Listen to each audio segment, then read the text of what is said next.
Good morning, and welcome back to Daily Dhamma, a letter to our children. Today is September 28th, and our reading is Nibbana. Heaven would have appeared much earlier in most religious tracts, but Nibbana, Sanskrit nirvana, isn't like Western notions of heaven. The Buddha scarcely mentioned it, other than to point the way and say it arises from patient, persistent practice of the principles. He and the noble ones didn't give details because it's an individual journey to be experienced, not some kind of formula or essay test. It's described as the going out of a flame. We'd say it's the goal of Buddhism, but that's not right either. Seeking, craving, clinging, or clamoring for it is in vain. Pursuing Nibbana only pushes it farther away. This sounds like more of the one-lip whistling mystical woo-woo that's driven Occidentals crazy for millennia. But let's face it, that's a pretty short ride.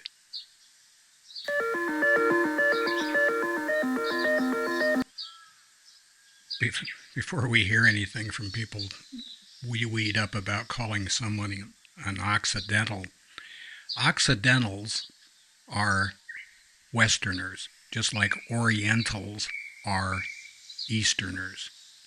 There's nothing racial about it or anything else. It's a description of location.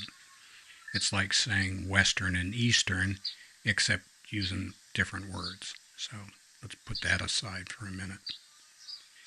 Nibbana is one of those strange concepts in Buddhism, and there is not much in the way of description of what Nibbana is. There is quite a bit in the description of how one might accomplish this state of being. And as we mentioned, it's often described as the going out of a flame. And the Buddha and Ajahn Chah and other noble ones knew better than to try to spell this out for people, because smarty pants like us would run around and we'd get a workbook and we'd check boxes and we'd say, okay, where's my enlightenment, when we didn't get it. Well, there you go. Where indeed? The only results we get in life come from our own efforts. And this month's theme is right effort, and in particular, we're speaking of the effort needed to sit in meditation intentionally. Go out of your way to make time and place so that you can do that, and then practice your practice to the fullest extent that you are capable.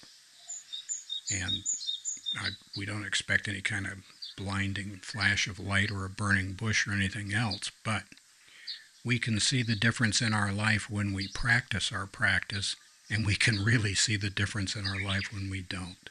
So, right effort, buds. That's the ticket. Please check the description box for the table of contents of the book, Daily Dhamma, A Letter to Our Children. That's available on Amazon.